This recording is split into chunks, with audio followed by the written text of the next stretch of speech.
Oi, tudo bom? Eu sou a Ana. Hoje é sábado. Dia 29 de novembro de 2025.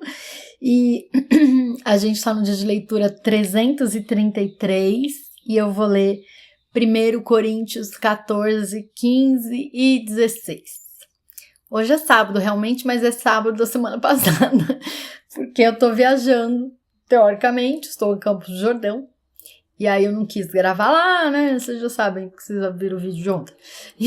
Porque vai que não dá pra gravar, né? Aí eu quis garantir. Tem um gato aqui no meu colo, eu tô toda torta aqui, mas eu amo quando ele tá no meu colo. Ele é tão fofinho. E ele tá aqui no soninho, tá mimindo no soninho gospel, vai ouvir a palavra, coisa fofa. Então vamos lá. Ai, deixa eu ver se eu consigo. É que a gente tá de mãozinha dada. Com essa mão aqui. Tá vendo uma orelhinha aqui, ó? Deixa eu tentar ficar mais reta. Ai. Acho que vai lá, gente. Vamos lá. Os dons de profecia e de línguas, 1 Coríntios 14. Sigam o caminho do amor e busquem com dedicação os dons espirituais, principalmente o dom de profecia. Olha que interessante. Vamos grifar aqui.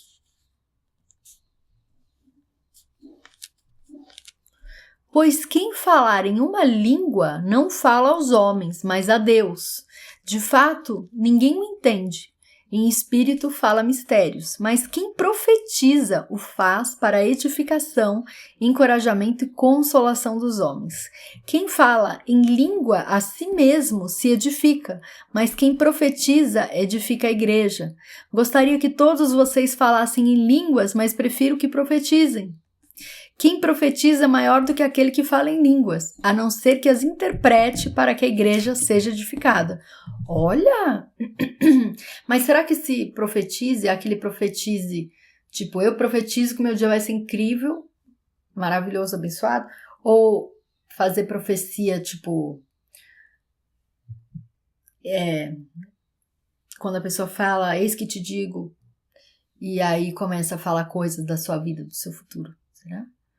Agora, irmãos, se eu for visitá-los e falar em línguas, em que lhes serei útil a não ser que lhes leve alguma revelação, ou conhecimento, ou profecia, ou doutrina? Até no caso de coisas inanimadas que produzem sons, tais como a flauta ou a cítara, como alguém reconhecerá o que está sendo tocado se os sons não forem distintos? Além disso, se a trombeta não emitir um som claro, quem se preparará para a batalha? Assim acontece com vocês. Se não proferirem palavras compreensíveis com a língua, como alguém saberá o que está sendo dito? Vocês estarão simplesmente falando ao ar. Sem dúvida, diversos idiomas do mundo, todavia nenhum deles é sem sentido. Portanto, se eu não entender o significado do que alguém está falando, serei estrangeiro para quem fala, e ele estrangeiro para mim. Assim acontece com vocês, visto que estão ansiosos por terem dons espirituais, procurem conhecer naqueles que trazem a edificação para a igreja. Por isso, quem fala em uma língua, ore para que a possa interpretar. Pois, se oro em uma língua, meu espírito ora, mas a minha mente fica infrutífera. Então, que farei? Orarei com o espírito, mas também orarei com o entendimento. Cantarei com o espírito, mas também cantarei com o entendimento. Se você estiver louvando a Deus em espírito, como poderá aquele que está entre os não instruídos dizer o amém à sua ação de graças, visto que não sabe o que você está dizendo? Pode ser que você esteja dando graças muito bem, mas o outro não é edificado. Dou graças a Deus por falar em línguas mais do que todos vocês. Todavia, na igreja, prefiro falar 5 palavras compreensíveis para instruir os outros a falar 10.000 palavras em uma língua. Irmãos, deixem de pensar como crianças. Com respeito ao mal, sejam crianças. Mas, quanto ao modo de pensar, sejam adultos. Pois está escrito na lei, por meio de homens de outras línguas e por meio de lábios estrangeiros falarei a este povo, mas mesmo assim eles não me ouvirão, diz o Senhor. Portanto, as línguas são um sinal para os descrentes e não para os que creem. A profecia, porém, é para os que creem, não para os descrentes. Olha que interessante, hein? Assim, se toda a igreja se reunir e todos falarem em línguas e entrarem, alguns não instruídos ou descrentes não dirão que vocês estão loucos? Peraí que eu vou espirrar.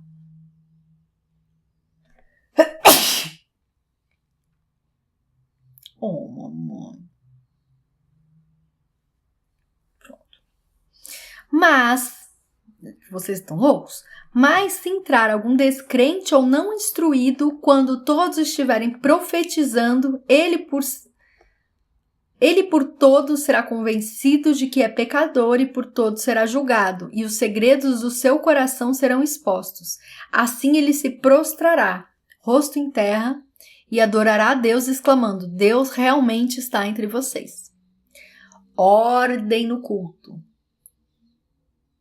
Portanto, que diremos, irmãos? Quando vocês se reúnem, cada um de vocês tem um salmo ou uma palavra de instrução, uma revelação, uma palavra em uma língua ou uma interpretação. Tudo seja feito para a edificação da igreja. Se, porém, alguém falar em língua, devem falar 2, no máximo 3, e alguém deve interpretar. Se não houver intérprete, fique calado na igreja, falando consigo mesmo e com Deus. Tratando-se de profetas, falem 2 ou 3 e outros julguem cuidadosamente o que foi dito. Se vier uma revelação a alguém que está sentado, cale-se o primeiro, pois vocês todos podem profetizar, cada um por sua vez, de forma que todos sejam instruídos e encorajados.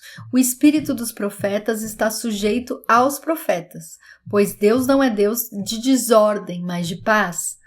Como em todas as congregações dos santos, permaneçam as mulheres em silêncio nas igrejas, pois não lhes é permitido falar. Meu Deus! Antes permaneçam em submissão, como diz a lei. Se quiserem aprender alguma coisa, que perguntem a seus maridos em casa, pois é vergonhoso uma mulher falar na igreja. E quem está pregando? Ai... Acaso a palavra de Deus originou-se entre vocês? São vocês o único povo que ela alcançou? Se alguém pensa que é profeta ou espiritual, reconheça que o que lhes estou escrevendo é mandamento do Senhor. Se ignorar isso, ele mesmo será ignorado. Meu Deus! Portanto, meus irmãos, busquem com dedicação o profetizar e não proíbam o falar em línguas, mas tudo deve ser... Ai, tocou meu alarme para eu acordar. Mas eu já tô acordada. Só meu gato tá se milicando. Tá parecendo um gatinho chinês. Continuando, mas tudo deve ser feito com decência e ordem. Agora, 1 Coríntios, a ressurreição de Cristo. Irmãos, quero lembrar-lhes o evangelho que lhes preguei, o qual vocês receberam e no qual estão firmes. Por meio deste evangelho, vocês são salvos, desde que se apeguem firmemente à palavra que lhes preguei. Caso contrário, vocês têm crido em vão, pois o que primeiramente lhes transmiti foi o que recebi, que Cristo morreu pelos nossos pecados, segundo as Escrituras, foi sepultado e ressuscitou no terceiro dia, segundo as Escrituras, e apareceu a Pedro e depois aos 12. Depois disso apareceu a mais de 500 irmãos de uma só vez, a maioria dos quais ainda vive, embora alguns já tenham adormecido. Depois apareceu a Tiago e então a todos os apóstolos. Depois destes apareceu também a mim, como a um que nasceu fora do tempo. Pois sou o menor dos apóstolos e nem sequer mereço ser chamado apóstolo, porque persegui a igreja de Deus. Mas pela graça de Deus, sou o que sou e sua graça para comigo não foi inútil. Antes, trabalhei mais do que todos eles, contudo não eu, mas a graça de Deus comigo. Portanto, quer tenha sido eu, quer tenham sido eles, é isto que pregamos e é isso que vocês creram. A ressurreição dentre os mortos. Ora, Se está sendo pregado que Cristo ressuscitou dentre os mortos, como alguns de vocês estão dizendo que não existe ressurreição dos mortos? Se não há ressurreição dos mortos, nem Cristo ressuscitou. E se Cristo não ressuscitou, é inútil a nossa pregação, como também é inútil a fé que vocês têm. Mais que isso, seremos considerados falsas testemunhas de Deus, pois contra ele testemunhamos que ressuscitou a Cristo dentre os mortos. Mas se de fato os mortos não ressuscitam, ele também não ressuscitou a Cristo. Pois se os mortos não ressuscitam, nem mesmo Cristo ressuscitou. E se Cristo não ressuscitou, inútil é a fé que vocês têm e também estão em seus pecados. Neste caso, também os que dormiram em Cristo estão perdidos. Se é somente para esta vida que temos esperança em Cristo, somos de todos os homens os mais dignos de compaixão. Mas, de fato, Cristo ressuscitou dentre os mortos, sendo ele as primícias dentre aqueles que dormiram. Visto que a morte veio por meio de um só homem, também a ressurreição dos mortos veio por meio de um só homem. Pois da mesma forma como em Adão todos morrem, em Cristo todos serão vivificados, mas cada um por sua vez. Cristo o primeiro, depois quando ele vier, os que lhe pertencem. Então virá o fim quando ele entregar o reino a Deus, o Pai, depois de ter destruído todo domínio, autoridade e poder. Pois é necessário que ele reine até que todos os seus inimigos sejam postos debaixo de seus pés. O último inimigo a ser destruído é a morte, porque ele tudo sujeitou debaixo de seus pés. Ora, quando se diz que tudo lhe foi sujeito, fica claro que isso não inclui o próprio Deus, que tudo submeteu a Cristo. Quando, porém, tudo lhe estiver sujeito, então o próprio Filho se sujeitará àquele que todas as coisas lhe sujeitou, a fim de que Deus seja tudo em todos. Se não há ressurreição, que farão aqueles que se batizam pelos mortos? Se absolutamente os mortos não ressuscitam, por que se batizam por eles? Também nós, porque estamos nos expondo a perigos o tempo todo? Todos os dias enfrento a morte, irmãos. Isso digo pelo orgulho que tenho de vocês em Cristo Jesus, nosso Senhor. Se foi por meras razões humanas que lutei com feras em Éfeso, que ganhei com isso? Se os mortos não ressuscitam, comamos e bebemos, porque amanhã morreremos. Não se deixem enganar. As más companhias corrompem os bons costumes. Como justos, recuperem o bom senso e parem de pecar, pois alguns há que não têm conhecimento de Deus. Digo isso para a vergonha de vocês. O corpo da ressurreição. Mas alguém pode perguntar: como ressuscitam os mortos? Com que espécie de corpo virão? Insensato! O que você semeia não nasce, a não ser que morra. Quando você semeia, não semeia o corpo que virá a ser, mas apenas uma simples semente, como de trigo ou de alguma outra coisa. Mas Deus lhe dá um corpo como determinou, e a cada espécie de semente dá seu corpo apropriado. Nem toda a carne é a mesma. Os homens têm uma espécie de carne, os animais têm outra, as aves outras e os peixes outra. Há corpos celestes e há também corpos terrestres, mas o esplendor dos corpos celestes é um e o dos corpos terrestres é outro. Um é o esplendor do sol, outro o da lua, o outro das estrelas, e as estrelas diferem em esplendor umas das outras. Como assim será com a ressurreição dos mortos. O corpo que é semeado é perecível e ressuscita imperecível. É semeado em desonra e ressuscita em glória. É semeado em fraqueza e ressuscita em poder. É semeado um corpo natural e ressuscita um corpo espiritual. Se há corpo natural, há também corpo espiritual. Assim está escrito: o primeiro homem, Adão, tornou-se um ser vivente. O último Adão, espírito vivificante. Não foi o espiritual que veio antes, mas o natural. Depois dele, o espiritual. O primeiro homem era do pó da terra, o segundo homem dos céus. Os que são da terra são semelhantes ao homem terreno, os que são dos céus ao homem celestial. Assim como tivemos a imagem do homem terreno, teremos também a imagem do homem celestial. Irmãos, eu lhes declaro que carne e sangue não podem herdar o reino de Deus, nem o que é perecível pode herdar o imperecível. Eis que eu lhes digo um mistério: nem todos dormiremos, mas todos seremos transformados num momento, num abrir e fechar de olhos, ao som da última trombeta.